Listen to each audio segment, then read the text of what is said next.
Pascaline Ayoun, j'ai 31 ans et je suis directrice de la stratégie chez Saint-Gobain pour le business abrasif et système composite. J'ai enregistré il y a à peu près 8 ans parce que pour plusieurs raisons, mais notamment j'aimais travailler sur des problématiques concrètes qui me permettent d'avoir un impact dans l'environnement dans lequel on vit et d'aider à la fois les communautés et les industries pour se développer.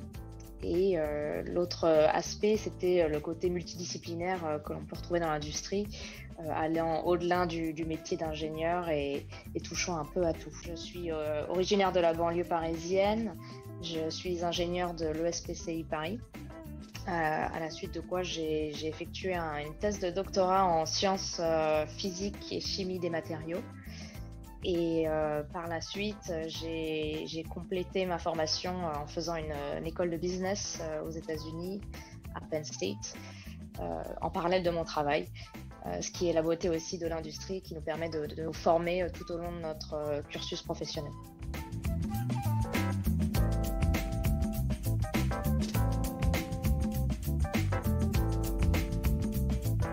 Je me charge de la vision et de la stratégie de croissance long terme de mon business.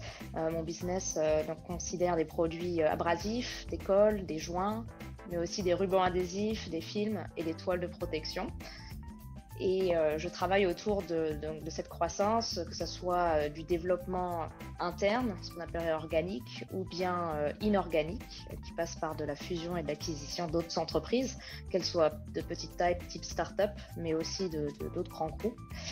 Je regarde aussi du coup comment accélérer notre innovation et nos axes de développement durable, ainsi que la veille concurrentielle qui constitue un élément important de notre stratégie.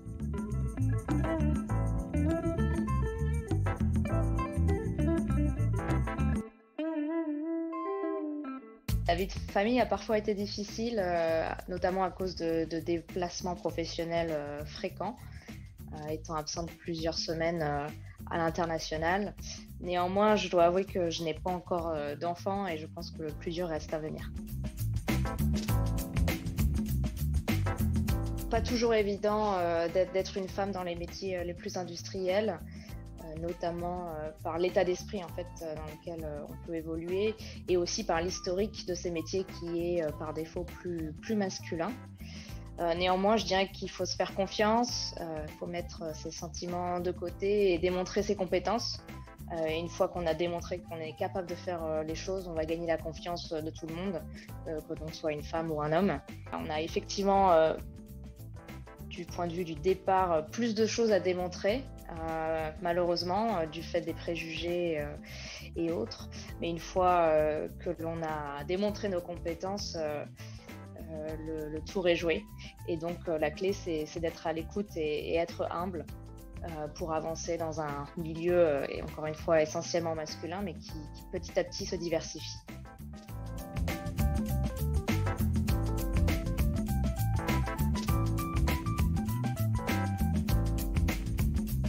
Gagnant-gagnant parce que c'est un apport de diversité et la diversité est essentielle pour la réussite d'une entreprise et notamment en fait c'est au cœur des problématiques d'innovation. Pour innover, il faut confronter les avis et les perspectives différentes et c'est ça qui permet en fait d'apporter du lien et un équilibre de pensée homme-femme. Aussi en termes de management, on a des styles on va dire naturels différents et c'est important en fait d'apporter différentes sensibilités dans le contexte d'entreprise pour apporter on va dire ce que pourraient attendre différentes personnes à différents niveaux dans l'organisation.